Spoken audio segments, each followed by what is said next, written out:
Today, I will be showing you how to archive chat in Qwen Ai.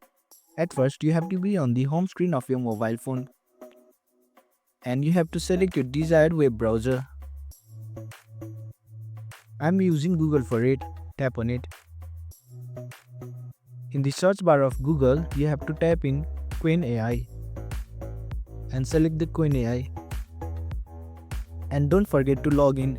From the home screen, you have to tap onto this logo at the top left corner of your screen. On the pop-up, you can see your previous chat history. In order to archive, select your desired chat. You can see 3 dot button, tap on it. In the pop-up, you can see various options. And in the middle of the pop-up, you can see the option named Archive. Tap on it. And there you go. You have archived your chat. And this is how you archive your chats in Qwen Ai. Thanks for watching. If you found this helpful, give it a thumbs up and consider subscribing for more tutorials. Drop a comment if you have question or suggestion for future videos. And don't forget to check out our playlist.